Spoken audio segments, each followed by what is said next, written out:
हम sir FBR में किस तरह से लाइब्रेरी असिस्टेंट बन सकते हैं। लाइब्रेरी असिस्टेंट की जॉब इस तरह की होती है कि हम दीगर दूसरे काम भी आप अपने साथ कर सकते हैं। हम दीगर इम्तहानात की तैयारी कर सकते हैं, ISSB की तैयारी कर सकते हैं, PCS की तैयारी कर सकते हैं, CSS की तैयारी कर सकते हैं। फेडरल बोर्ड ऑफ रेवेन्यू में लाइब्रेरी असिस्टेंट के तौर पर किस तरह कर सकते हैं, कितनी तालीम होनी चाहिए, क्या क्राइटेरिया होना चाहिए, एज कितनी होनी चाहिए, क्या ये भी यूनिफॉर्म जॉब है, यूनिफॉर्म जॉब के साथ साथ क्या हम रात को घर वापस आ सकते हैं। बहुत से आपके सवाल, बहुत सी आपकी क्वेरीज, दीगर काम कर सकते हैं, क्या करना चाहिए, क्या नहीं करना चाहिए, किस तरह की कोई खास तालीम हासिल करनी चाहिए, क्या एफबीआर में इख्तियारात ज़्यादा होते हैं, क्या हम यूनिफॉर्म पहनते हैं, बहुत से आपके सवाल और क्वेरीज। तो आज की मेरी वीडियो जी कि एफबीआर में आप लाइब्रेरी असिस्टेंट किस तरह से बन सकते हो। वीडियो को गौर से देखिएगा, स्किप मत कीजिएगा, एक एक जुमले में आपके लिए सबक होता है। सबसे पहले क्राइटेरिया सुन लीजिएगी, सिलेक्शन क्राइटेरिया क्या है, एलिजिबिलिटी क्राइटेरिया क्या है। आपकी जो तालीम है BA BSc इक्विवेलेंट और BA लाइब्रेरी साइंसेज या bachelor of library sciences BLS होनी चाहिए जी आपकी तालीम। इसमें कोई रिस्ट्रिक्शन पाबंदी नहीं है कि 60% मार्क्स होने चाहिए, 70% मार्क्स होने चाहिए। आपकी सेकंड डिवीजन होनी चाहिए, एटलीस्ट मिनिमम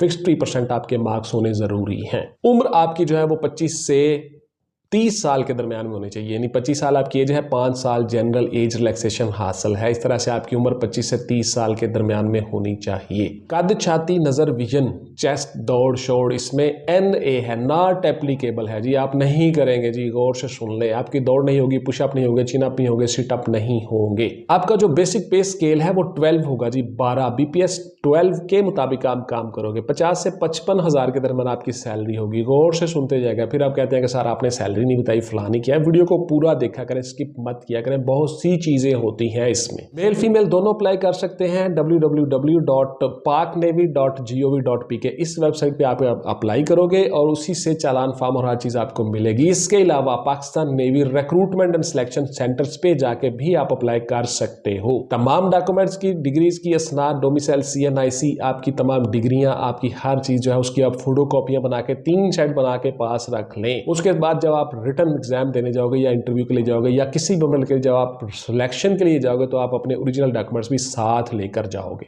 या एफबीआर इस्लामाबाद हेडक्वार्टर में भी आप अप्लाई कर सकते हो। आप इंफॉर्मेशन ले सकते हो, मालूमात ले सकते हो। इसके साथ साथ आपकी जो नज़र है 6x6 विद और विदाउट ग्लासेस चल जाएगी।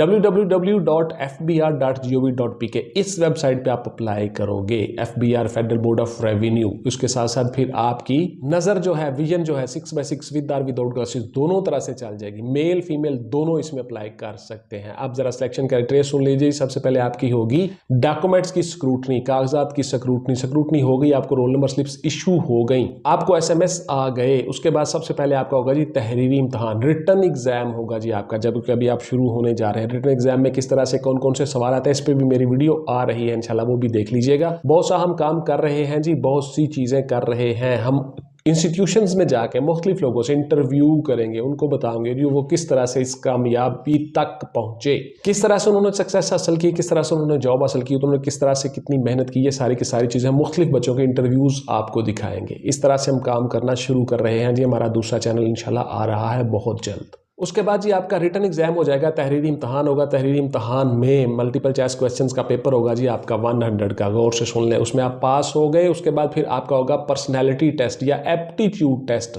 पर्सनैलिटी टेस्ट या एप्टीट्यूड टेस्ट के बाद आपका साइकोलॉजिकल असेसमेंट टेस्ट हो जाता है। आपको देख लिया जाता है कि आपको साइकोलॉजिकली कोई प्रॉब्लम तो नहीं, आपकी पर्सनैलिटी ठीक है, आप ठीक हो, फिजिकली फिट हो, तो आपका उसके बाद फिर हो जाता है इब्तदाई इंटरव्यू। इब्तदाई इंटरव्यू होने के बाद आपका इब्तदाई मेडिकल होगा जी। इब्तदाई मेडिकल में आपकी जो है वो चेस्ट नज़र से देख ली जाएगी। ये कंपल्सरी मैंडेटरी नहीं है कि इतनी ही चेस्ट वगैरह होनी चाहिए, लेकिन ये डिपार्टमेंट के एक रूल्स होते हैं। डिपार्टमेंट में आपकी इंडक्शन होने के बाद आपकी तनख्वाह और पे शुरू होनी होती है, इसलिए आपको फिजिकली हर चीज़ मैयर कर ली जाती है। डिपार्टमेंटल मेडिकल होने के बाद आपकी शॉर्ट लिस्टिंग के लिए आपकी जो लिस्टें हैं वो एफबीआर में चली जाएंगी। एफबीआर में हो गई, चली गई, आप फाइनल लिस्टों में आ गए, देन आपका होगा जी फाइनल इंटरव्यू।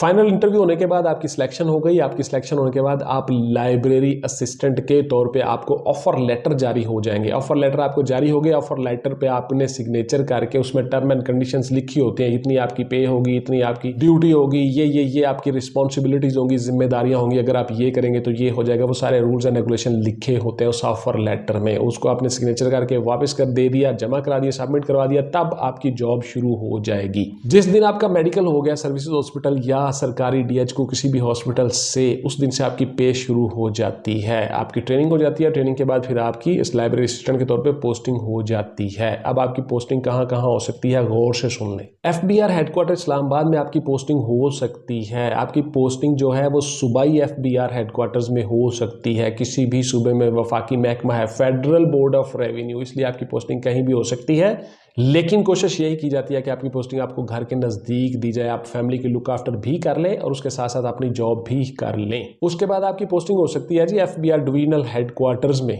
कहीं भी। उसके बाद फिर आपकी पोस्टिंग हो सकती है फेडरल बोर्ड ऑफ रेवेन्यू के जितने विंग होते हैं आपके रीजनल, वहां पे आपकी पोस्टिंग हो सकती है। फेडरल बोर्ड ऑफ रेवेन्यू के जो दफातर हैं जिलाई लेवल पे, डिस्ट्रिक्ट्स में, वहां पे आपकी पोस्टिंग हो सकती है। Federal board of revenue investigation में आपकी पोस्टिंग हो सकती है। Federal board of revenue operations में आपकी पोस्टिंग हो सकती है।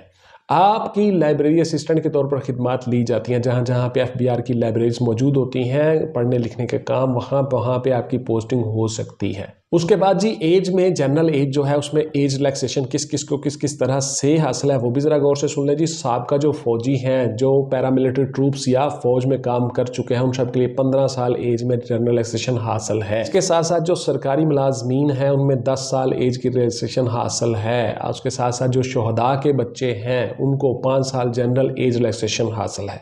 बेवा और तलाक याफ्ता जो बहनें हैं हमारी, उन सब के बच्चों के लिए भी 5 साल जनरल एज रिलैक्सेशन हासिल है, बिकॉज उनके सर्कमस्टांसिस ऐसे होते हैं कि बच्चों को बर वक्त वो नहीं पढ़ा सकते, कोई फाइनेंशियल इश्यूज, कोई डोमेस्टिक इश्यूज। सो गवर्नमेंट ने उनको ये रियायत दी है कि इस तरह से उनको 5 साल बच्चों को एज में रिलैक्सेशन हासिल है, क्योंकि उन्होंने अकेले सोसाइटी में सर्वाइव किया और बड़ी मुश्किल से तालीम हासिल की। उसके बाद जी एज को जो लोग हैं, आज़ाद जम्मू एंड कश्मीर के लोग, गिलगित बल्तिस्तान के लोग, उन सबको 3 साल एज में जनरल रिलैक्सेशन हासिल है। उसके साथ साथ जो बलूचिस्तान के रूरल एरियाज हैं, जो पंजाब के रूरल एरियाज हैं, डीजी खान, राजनपुर, लैयत, जो डिफाइंड है फेडरल पुलिस मिशन रूल्स में, उन सब को 3 साल एज में रिलैक्सेशन हासिल है। उसके साथ साथ जो सिंध के रूरल एरियाज हैं उन सब को एज में 3 साल की रिलैक्सेशन हासिल है।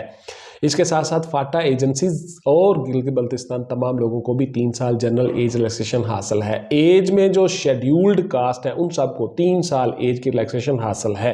इसी तरह से जो स्पेशल चाइल्ड हैं उन सबको भी 3 साल मजीद एज में रिलैक्सेशन हासिल है। इस तरह से ये सारी की सारी चीज़ें मैंने आपको बता दी। अब आप अपने सवालों के जवाब ज़रा गौर से सुन लें कि आप किस किस तरह से क्या क्या सवाल करते हो। अगर आपने तैयारी करनी है तो हम आपको तैयारी भी करवाते हैं। ऑनलाइन क्लासेस में हमारे नोट्स भी अवेलेबल हैं, उन नोट्स से भी आप तैयारी कर सकते हो। बहुत से बच्चे हमारे नोट्स लेके कामयाब होते हैं और हो रहे हैं अल्हम्दुलिल्लाह। अगर मैंने BLS ना किया हो, यानी बैचलर इन लाइब्रेरी साइंसेस ना किया हो, या कोई डिप्लोमा इस तरह का मैंने ना किया हो, तो क्या मैं भर्ती हो जाऊंगा?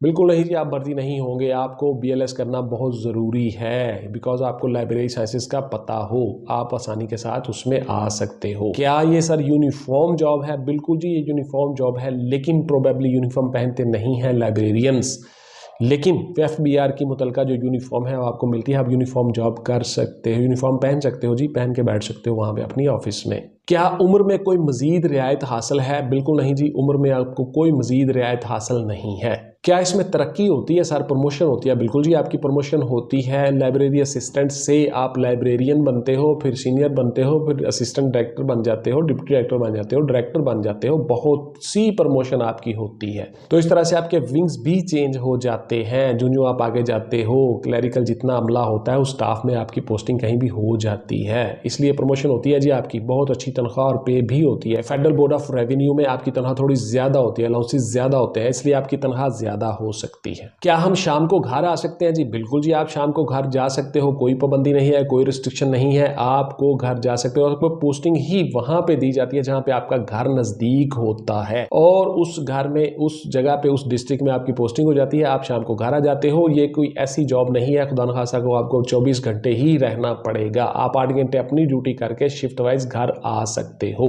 FBR में असिस्टेंट लाइब्रेरी असिस्टेंट भर्ती हो के तो क्या मैं सर दीगर कोई अपना काम कर सकता हूँ? साथ साथ मैं सोशल मीडिया पे काम करता हूँ तो क्या मैं ये काम कर सकता हूँ? बिल्कुल नहीं जी, आप नहीं कर सकते।